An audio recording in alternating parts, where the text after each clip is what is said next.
In October 2020, I found out about a book entitled The Unintended Reformation by Brad S. Gregory, and all the books that I mentioned will be listed in the description box below.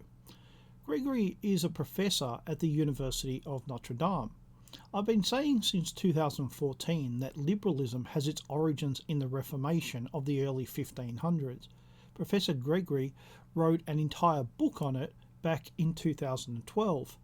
However, his idea is even broader. His argument is that the modern world has its origins in the Reformation, and to understand the modern world, you must understand how it got from there to here. Interestingly, this is making a similar argument to the one that Patrick Deneen makes in his book, Why Liberalism Failed. Deneen is also a professor at Notre Dame. This book is quite controversial, and the reviews that I read either said this is groundbreaking or this has all been argued before and it's wrong. I must say that it's an academic book published by the Belknap Press of Harvard University Press, and amazingly, it was a ABC Australia Best Book on Religion and Ethics of the Year. Not something I was expecting. The book is, as I said, academic. It's not an easy read. It is intended for an academic audience, which makes it slow to read, and I find that if my attention drifts, I can't just move on. I must reread it. Sometimes I have to reread it even when I am paying attention, which is why I intend to review each chapter separately. The first chapter, Excluding God, is about how the Reformation started as a dispute about the right way to worship God and ended up forcing such a division into Christianity that intellectuals started to exclude God and then to denying that God existed. There is the idea that science and religion are enemies and incompatible. I'm sure you've heard this argument. You might even have made it. But all Western intellectual provenance comes from Christianity. All modern science was once Christian science. The ancient Greeks were forgotten for centuries after the fall of Rome. The Dark Ages was a real time, and there is a reason to refer to it as such. When that knowledge was rediscovered, it was rediscovered and interpreted by one of the great Christian inventions of the Middle Ages, the universities. Universities were religious institutions at that time, the main topic being theology, and every other subject being secondary. But the ancient thinkers were not ignored, nor were they discarded. Instead, they sought to work out how these ideas fit into a Christian world.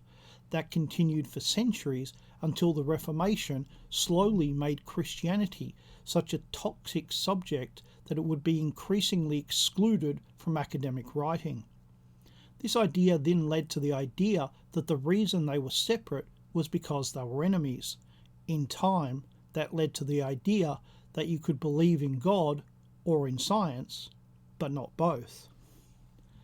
However, throughout this time, Christian churches continued to run universities and to do research on scientific subjects.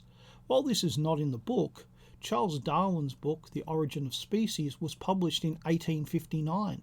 The Catholic Church accepted his arguments in 1860, but the idea continues that science and religion are incompatible.